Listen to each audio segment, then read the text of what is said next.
जय Ganesh, happy morning.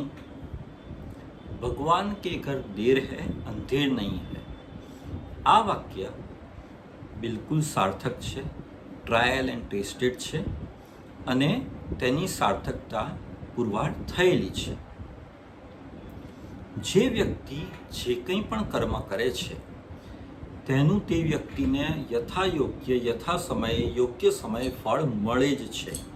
સારા કર્મનું સારું ફળ, ખરાબ કર્મનું ખરાબ ફળ અથવા તો સજા મળે જ છે.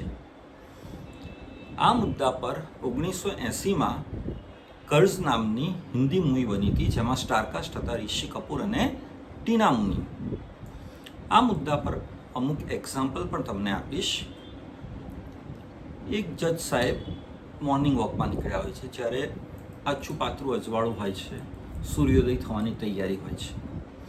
તે મોર્નિંગ વોકમાં નીકળ્યા હોય છે ત્યારે તે એક દ્રશ્ય જુએ છે કે ખટ્ટો કદાવર માણસ બીજા કોઈ વ્યક્તિનું મર્ડર કરીને ભાગી જાય છે. પછી આ મર્ડરનો કેસ તે જજ સાહેબની કોર્ટમાં જ આવે છે, પરંતુ આરોપી તરીકે કોઈ દુબળા પતરા વ્યક્તિને રજૂ કરવામાં આવે છે કે જેણે એકચ્યુઅલી મર્ડર કર્યું જ નથી હોતું. જજ સાહેબે તો પોતે આંખે જોયેલું હોય છે, પરંતુ બધા પુરાવા અને સાક્ષીઓ એ આ વ્યક્તિની વિરુદ્ધમાં જતા હોય છે. એટલે કે બધા જ પુરાવા અને સાક્ષીઓ એવું પુરવાર કરે છે કે આ જે દુબળો પતરો વ્યક્તિ છે એને આરોપી તરીકે રજૂ કરવામાં આવ્યો છે, તેણે જ મર્ડર કર્યું છે. હવે જજ સાહેબ દ્વિધામાં મુકાય છે કે મારા જજમેન્ટથી, મારા ચુકાદાથી કોઈ નિર્દોષ વ્યક્તિ ફાંસીની સજાએ ચડી ના જાય, કારણ કે જાણતા હોય છે કે આ વ્યક્તિએ તો મર્ડર કર્યું જ નથી. એટલે જજ સાહેબ એ વ્યક્તિને પોતાની કેબિનમાં બોલાવે છે અને કહે છે કે મેં આંખે જોયું છે કે આ કૃત્ય તે નથી કર્યું, પરંતુ બધા પુરાવા અને સાક્ષીઓ તારી વિરુદ્ધમાં જઈ રહ્યા છે. એટલે પુરાવા અને સાક્ષીના આધારે મારે તારી અગેન્સ્ટમાં જજમેન્ટ, ચુકાદો આપવો જ પડશે, તને ફાંસીની સજા આપવી જ પડશે.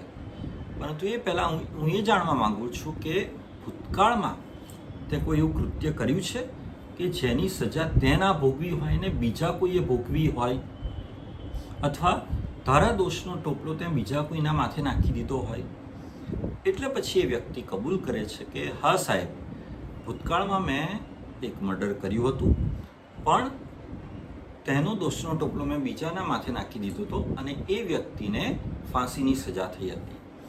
એટલે પછી જજ સાહેબને ક્લિયર થઈ ગયું કે આ તો કર્મનો સિદ્ધાંત લાગુ પડ્યો છે કે આ વ્યક્તિ જેણે પોતાનું કર્મ કર્યું હતું ભૂતકાળમાં, પણ એ વખતે એની સજા નથી ભોગવી, અને જે રીતે એણે કર્મ કર્યું હતું એ જ રીતે અત્યારે એને સજા મળી રહી છે કે એણે કોઈ નિર્દોષને સજા અપાવી હતી, તો અત્યારે આ કેસમાં એ પોતે નિર્દોષ છે પણ પોતે સજા ભોગવી રહ્યો છે. બીજું એક્ઝામ્પલ, એક વૃદ્ધ માતા હોય છે અને તેનો પુત્ર હોય છે. એ પુત્ર વૃદ્ધ માતાને ખૂબ જ હેરાન કરે છે, કનડગત કરે છે અને માતાને શાંતિથી રહેવા દેતો નથી.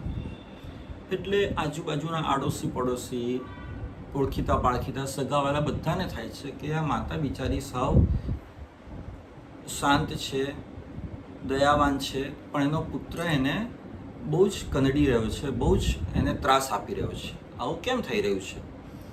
એટલે કોઈ ત્રિકાળ જ્ઞાની વિદ્વાનને બતાવ્યું કે ભાઈ માતાની આવી કેમ પરિસ્થિતિ છે કે એનો પુત્ર એને આ રીતે કનડી રહ્યો છે, એને વિતાડી રહ્યો છે.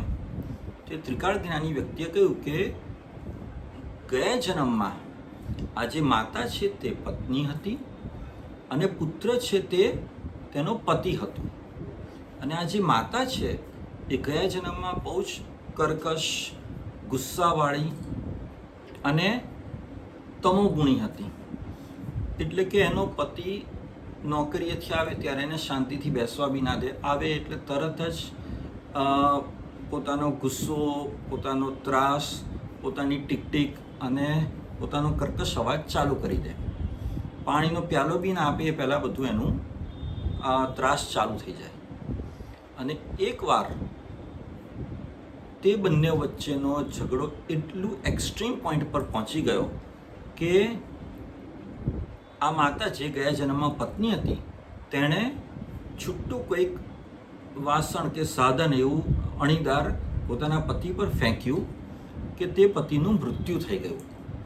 એટલે તે પતિ હવે આ જન્મમાં તેનો પુત્ર બનીને આવ્યો છે અને તેને કનડી રહ્યો છે, તેને કનડગત આપી રહ્યો છે, તેને ત્રાસ આપી રહ્યો છે. એટલે આ માતા જે છે તે પોતાના ગયા જન્મનું ફળ ભોગવી રહી છે.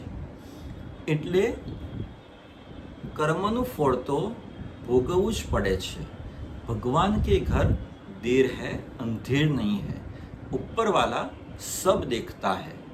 માટે આપણે એવા કર્મો કરવા જોઈએ કે જેથી કરીને આપણને તેના સારા ફળ ભોગવવા મળે, નહીં કે તેની સજા મળે.